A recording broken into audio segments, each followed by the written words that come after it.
not drowning. That sound is air moving through nostrils that are rotting off a face. You're looking at a 16-year-old boy. November 25th, 1177.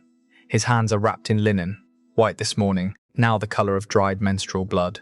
Underneath those bandages, the flesh has turned to something between wet leather and spoiled meat. The smell, FX, flies buzzing. You'd smell him before you saw him. Sweet, sick, the perfume of living decay. But you haven't seen what's under the mask yet. He wears silver over his face. Not ceremonial, not symbolic, necessary. Because what's underneath would make a battlefield surgeon vomit into his own hands. The nose collapsed. The lips pulled back from teeth in a permanent snarl that isn't aggression. It's just what happens when your face dies while you're still using it. 3 miles ahead, the horizon is wrong. It's moving. 26,000 men. Mounted. Their dust cloud looks like God's own fist closing over the land. Green banners, black banners, gold snapping in wind that already stinks of what's coming. Saladin commands them, 40 years old, never beaten, never even challenged. He's already sent riders to Damascus describing tomorrow's celebration feast. The menu is planned, the dancing girls are selected. Saladin will eat that meal. But he won't taste it, behind the rotting boy in the silver mask. 500 knights, that's not a typo. 500 men, on horses so exhausted their ribs show through hide like knife blades. Swords dulled from a dozen previous fights, lances splintered. Do the math, 52 enemies for every Christian throat. You don't fight those odds. You die, or you spread your legs for surrender. Every advisor told him to stay behind Jerusalem's walls. Every military text ever written says what he's about to do is suicide dressed up as courage. Even his own body, nervous system destroyed by disease, joints swollen with pus, skin splitting like overripe fruit, is screaming at him to collapse. Baldwin IV does something impossible. He smiles, under that mask, where no one can see, and gives the order to charge. What happens in the next 3 hours will break the mind of everyone who tries to explain it. Christians will call it God's hand. Muslims will call it God's punishment. Modern military analysts, the Pentagon's best, still can't make the math work. They run simulations, they input variables. The computer keeps saying the same thing, impossible. But here's what they don't tell you about Montgisard. The battle was already lost. Saladin had done everything right. Everything. And that was the problem. Jerusalem in 1177 isn't the Golden City. It's a whore with her makeup running. Walls cracked from 80 years of siege fucking. Streets half empty because anyone with money or sense fled months ago. The holiest city in Christendom, defended by fewer men than a modern Walmart, has customers on a Tuesday. The kingdom is held together by scar tissue, denial, and the sheer stubbornness of people too stupid to know they're already dead. And on the throne, a 16-year-old whose own flesh is divorcing him. Piece by piece, Baldwin IV wasn't supposed to be king, wasn't supposed to be alive. Leprosy in the 12th century isn't a disease, it's God's signature on your death warrant. Visible, public, lepers ring bells so the healthy can run. They're buried in unmarked dirt, erased from family records, treated as if they died the moment the first white patch bloomed on their skin. Imagine that. You're 9 years old. A spot appears on your arm, and suddenly your mother won't touch you. Your father looks through you. Your servants flinch when you speak. You're still breathing, still thinking, still you, but everyone's already mourning. You become a ghost who hasn't stopped bleeding yet. But Baldwin's father, King Amalric, saw something in his son that disease couldn't reach. A mind, sharp, cold. A blade wrapped in dying meat. So when Amalric died suddenly in 1174, dysentery, his bowels turned to water, shitting himself to death on a campaign. The crown went to a 13-year-old leper, a boy who would never marry, never have children, never feel a woman's warmth against skin that was already going numb. Think about that. You're 13, you're told you'll never be loved, never be touched, never feel anything again except the slow consumption of your own body. What does that do to someone? It makes them dangerous. Facing this dying boy king stands Saladin, born Yusuf ibn Ayyub. Climbed from military commander to sultan through tactical genius and the kind of political ruthlessness that makes Machiavelli look naive. By 1177, he's done what no one else could. Unite Egypt and Syria. One banner, one purpose. Erase the Crusader stain from the Holy Land. He's 40, prime of power, drowning in Egyptian gold, commanding warriors from a dozen territories, siege equipment that can crack fortress walls like eggshells. And here's what should terrify you. Saladin isn't a monster. He's pious, diplomatic, respected even by enemies. He follows the rules. He's civilized. But civilization is just a thin skin over the meat of what humans actually are. By autumn 1177, Europe has stopped sending help. They've written off Jerusalem like a bad investment. Even the Pope, God's own voice on earth, is quietly preparing for what happens after the city falls. Negotiating, positioning, already dividing spoils that haven't been taken yet. The world doesn't care about your odds. It only cares about what you're willing to become. And there's something else about Baldwin. The chroniclers mention it almost embarrassed, like they're confessing something shameful. He smiled before battles, not nervous bravado, real anticipation. A leper king whose nerves were so destroyed he couldn't feel pain anymore, who had nothing left to lose, grinning behind his silver mask as armies 20 times his size assembled on the horizon. Let that sink in. Pain is your body's warning system. It's what tells you to stop, to retreat, to preserve yourself. Baldwin's warning system was dead. He could push past every threshold that would make a normal man collapse weeping. Muscles tearing, didn't feel it. Bones cracking, didn't register. Flesh splitting open, no signal. Saladin, for all his brilliance, never understood what that meant. He was about to learn, November 23rd, 1177. Saladin's army crosses into Crusader territory like a flood breaking a dam. 26,000 mounted warriors. The supply train alone stretches for miles. Tents, food, siege equipment, portable forges, camp followers, whores, cooks. The whole moving city that follows medieval armies like sharks follow wounded whales. A Muslim chronicler writes, "The banners covered the hills like stars fallen to earth. The hoofbeats sounded like thunder that would not end. Beautiful, poetic. What he doesn't write about is the smell. Horse piss, unwashed bodies, the particular stench of men who haven't bathed in weeks preparing to kill men who also haven't bathed in weeks. War smells like armpits and anxiety. Anyone who tells you different has never been close to one. Saladin's plan is brilliant. Textbook. Bypass Ascalon. Why waste time on a siege? Sweep north along the coast. Cut Jerusalem's throat by strangling supply lines. Wait for starvation and internal collapse. He's done this before. It always works. The enemy always breaks, always surrenders, always chooses life over. Inside Jerusalem, the situation is worse than desperate. It's mathematically obscene. Baldwin's advisors lay out the numbers. City garrison, 750 men, infantry. Available knights, maybe 500 if they call in every favor, every debt, every oath. Templar reinforcements, 80 warrior monks already exhausted. Against Saladin's 26,000, Raymond of Tripoli, one of the kingdom's most experienced commanders, a man who's killed and bled and watched friends die for decades, says it flat. "Sire, we should negotiate, while we still have something to bargain with. Negotiate. The polite word for bending over. If we ride out, we die. If we die, the kingdom dies with us." Silence in the throne room. Baldwin sits slumped. Standing for more than a few minutes makes his joints swell like rotten fruit. His advisors can see him trembling with the effort of staying upright. But here's what Raymond doesn't understand, what no one understands. If Baldwin stays behind Jerusalem's walls, the city might hold for weeks, maybe months. But Saladin will burn every village, every farm, every church. The civilian population, women, children, the old, the sick, will suffer. Slowly, horribly. If he rides out with 500 knights, they die quickly. But Saladin's army, busy butchering knights in open battle, might not have time to devastate the countryside. The peasants might survive long enough for help to arrive from Europe. It's not a choice between victory and defeat. It's a choice between dying with purpose or dying slowly, while everyone else goes first. Baldwin lifts his head. The silver mask catches torchlight. His voice, when it comes, sounds like something scraping. "Raymond, how fast can Saladin's army move when it's spread out foraging?" The question confuses everyone.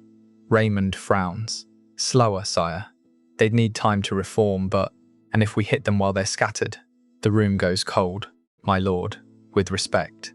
Raymond gestures at Baldwin's bandaged hands, his wasted frame. "You can barely mount a horse without assistance. Your hands can hold reins. That's all I need them to do. What happens next is recorded by multiple sources. Christian, Muslim, because what happens next is so fucking insane that no one believed it until enemy chroniclers confirmed every detail. Baldwin IV, carried on a litter because his legs can't handle palace stairs, is brought to the royal armory. Knights strap on his armor. His hands are so damaged, the fingers won't close properly. They have to tie the sword to his wrist with leather straps. Like rigging a corpse for display, he orders the entire available force to prepare for immediate march.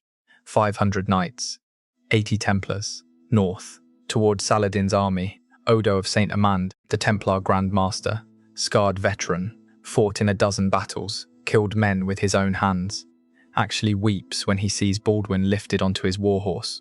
The king's body has to be strapped to the saddle. His legs no longer have the strength to grip. He looks like a prisoner being transported to execution. They march at night, 45 miles. 36 hours. For healthy cavalry in good weather, that pace would destroy them. For men carrying a dying king, knowing they're marching towards certain death, it borders on impossible. But here's where it gets strange. As they march, Baldwin keeps asking scouts the same question, over and over. Is Saladin still moving north? Yes, sire. Is his army still spread out? Yes, sire. And each time Baldwin, exhausted, feverish, held upright in the saddle by nothing but will, smiles beneath his mask. His knights assume it's delirium, fever dreams, the mind cracking under pressure. They're wrong. Baldwin has seen something, recognized a pattern. He's counting on Saladin being smart, making the logical decision, the correct decision, the decision that will doom him. November 25th. Dawn terrain that will be soaked in blood by sunset. Saladin receives his first warning just after sunrise. A scout rides in, horse foaming, eyes wild. My lord, Crusader banners. On the ridge. Saladin doesn't even look up from his breakfast. A patrol. They'll withdraw when they see our numbers. My lord, the scout's voice wavers. There are hundreds, maybe thousands.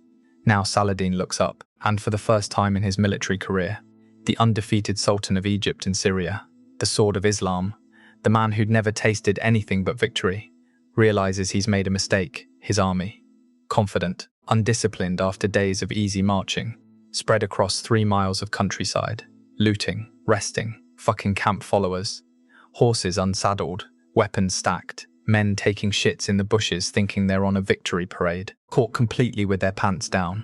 Literally, some of them, and worse, standing on that ridge, silhouetted against the rising sun. A figure in armor topped with a silver mask that catches the light like a second dawn. One of Saladin's commanders whispers, "Is that the Leper King?" Saladin stares. Then quietly, almost reverently, "God help us. He came." What Saladin doesn't know yet, what no one except Baldwin understands, is that this battle won't be decided by numbers, or steel, or tactics.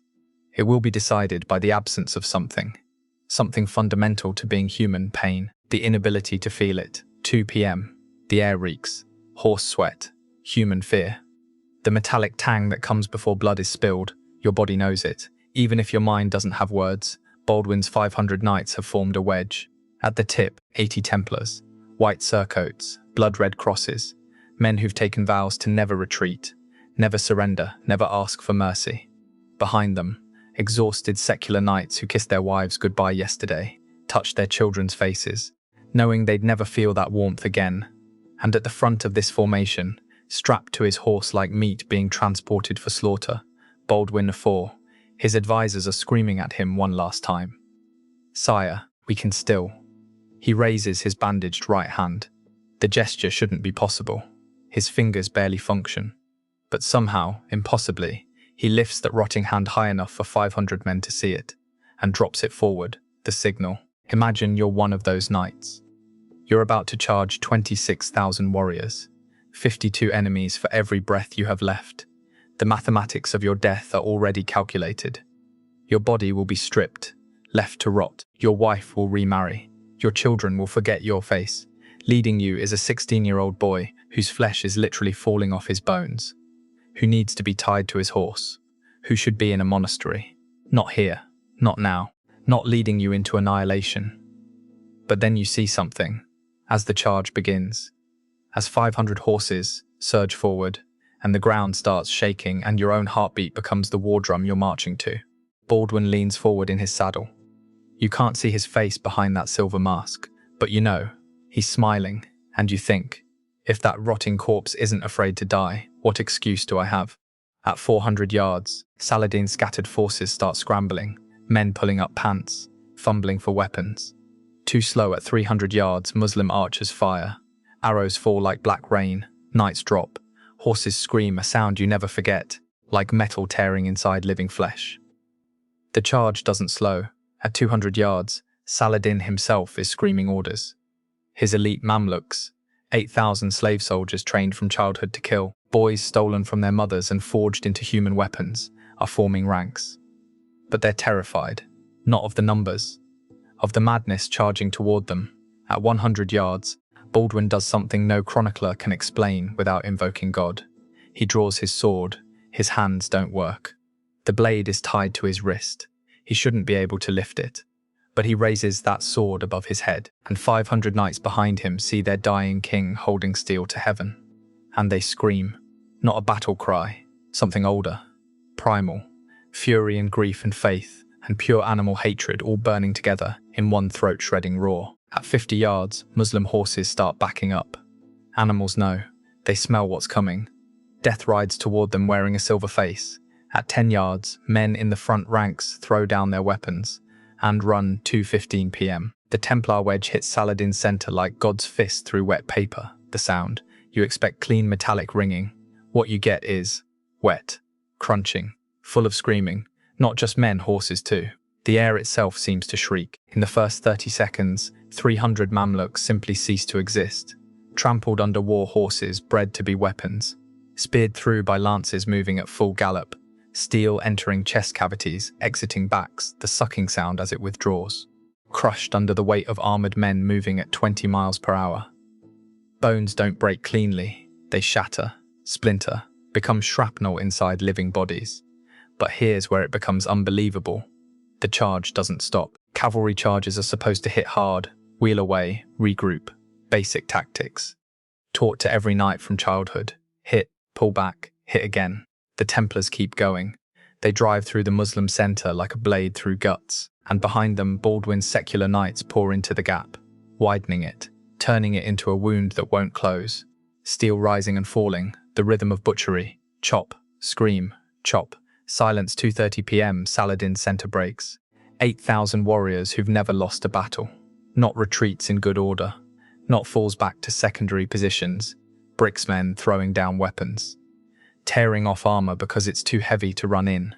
Trampling each other. Friends crushing friends into mud that's turning red. Panic so absolute it becomes a physical force. Saladin is screaming at his officers. Reform. Reform the line. No one's listening, because something impossible is happening. That dying boy on the dying horse is cutting through their ranks like he can see the future. And his knights are following him like he's opened a road straight to paradise. Everywhere the silver mask turns, Muslim warriors flee.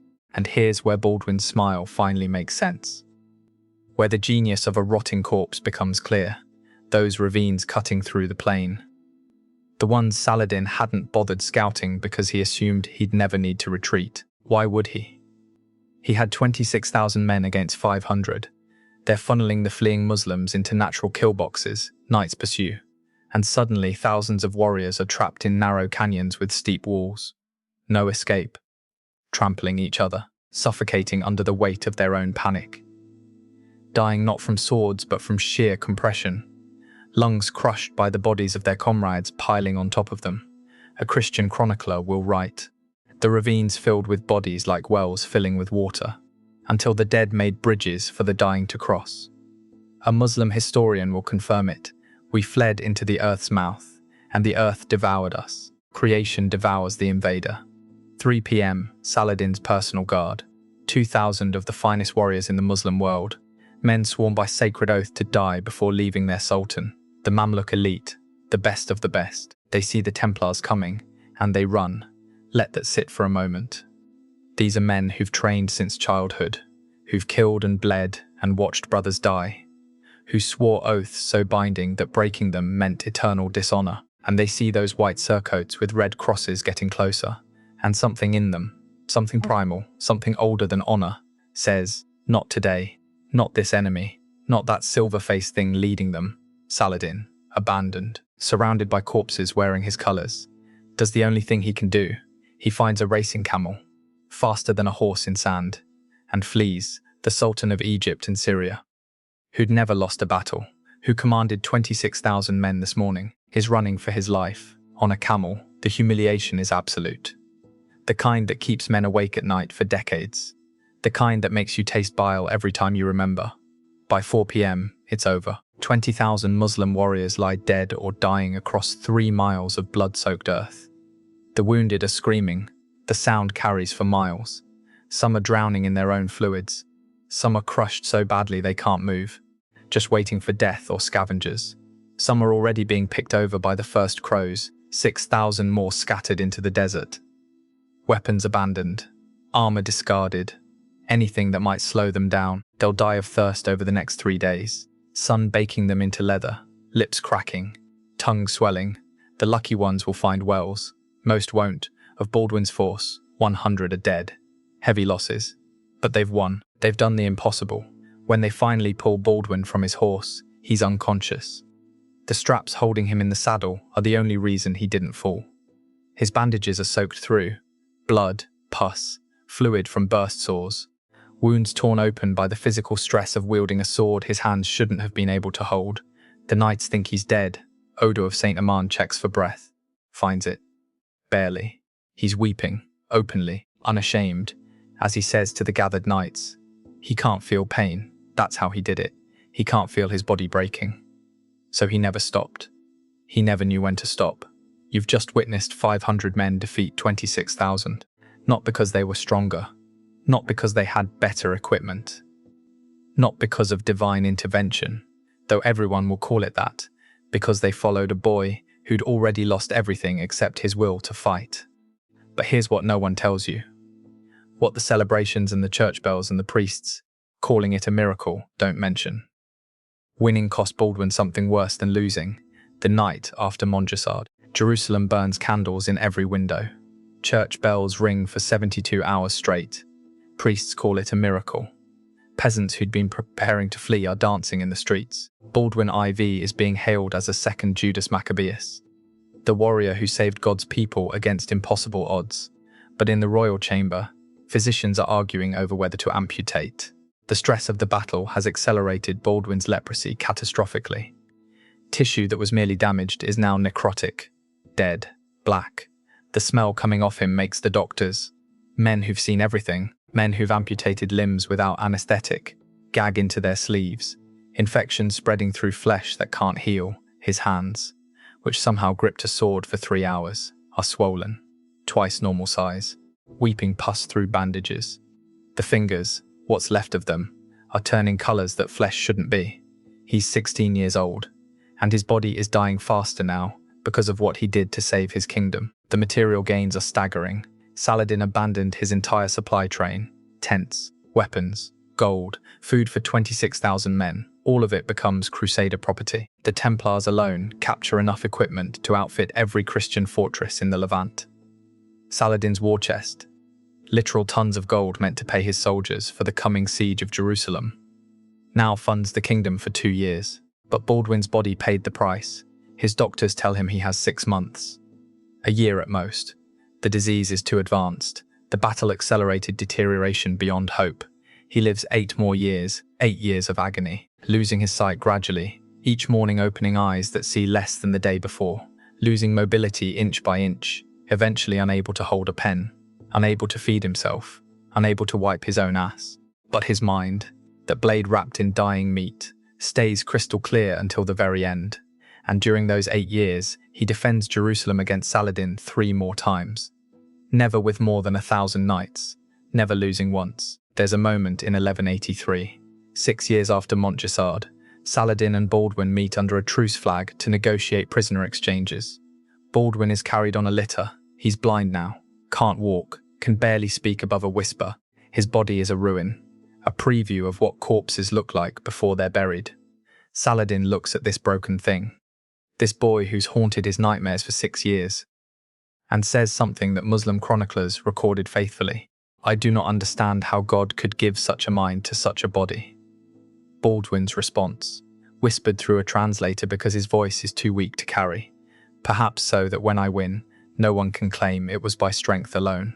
Saladin rides away in silence, a silence filled with something he'll never admit out loud: fear. Not of what Baldwin is, but of what Baldwin represents.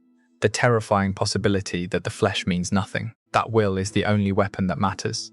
When Baldwin IV finally dies in 1185, age 24, body destroyed, legacy carved into the bones of 20,000 Muslim dead, Saladin waits exactly 2 years. Then he conquers Jerusalem. Without Baldwin, the Crusader states collapse. The kingdom he saved with 500 knights at Montgisard falls apart within months. Because he was the kingdom, his successors lose in years what Baldwin defended for 8. So did he win, or just delay the inevitable? He won. Time just collects its debts eventually. Montgisard teaches us something that terrifies military planners and statisticians, and everyone who believes numbers determine outcomes. The Pentagon has entire departments dedicated to calculating force ratios, logistics, material advantage. We've built civilizations on the assumption that more is better. That mathematics dictates results. That algorithms can predict history. But November 25th, 1177 says, fuck your calculations. 500 against 26,000. The 500 win. Not because of superior tactics, though Baldwin's were brilliant. Not because of terrain advantage, though he used it like a scalpel. Not because of better equipment. They didn't have it. They won because one dying boy refused to accept that his body's limits were his limits. Baldwin couldn't feel his body breaking, so he never knew when to stop. And 500 men watching their king fight, despite a body that should have collapsed hours earlier, decided, if he won't quit, neither will we. We live in an era obsessed with probabilities. Algorithms tell us what stocks to buy. Polls predict elections. Models forecast wars based on GDP and troop numbers. Maybe we've lost something. The understanding that history pivots on moments when someone refuses the math. When the 500 becomes more dangerous than the 26,000 because the 500 believe something the 26,000 don't. Because their leader has nothing left to lose. Because pain, the thing that keeps us alive, stops us from going too far, has been switched off. There's a letter Baldwin wrote to his sister Sibylla shortly before his death. Vatican archives, yellowed, fragile. It says, I was told I would die young. They were right. I was told I would die a leper. They were right. I was told I could not rule. They were wrong. Perhaps God gives us diseases to show us that flesh is temporary but will is eternal. My hand stopped working years ago, but my kingdom still stands. By the time she receives it, Baldwin is already dead. 2 years later, the kingdom falls, but for 8 years. 8 years that shouldn't have happened. 8 years that defied our medical possibility. Dying boy held back an empire. If stories like this remind you how fragile civilization is, how close we always are to losing everything, and how much one person's refusal to quit can change the world, then you understand why the past isn't dead. It's waiting. For someone to remember. For someone to learn, to skiba. Because these aren't just stories. They're warnings written in viscera across fields that still stink of death if you know where to stand. And if you think Baldwin's story is dark, wait until you hear what we're covering next.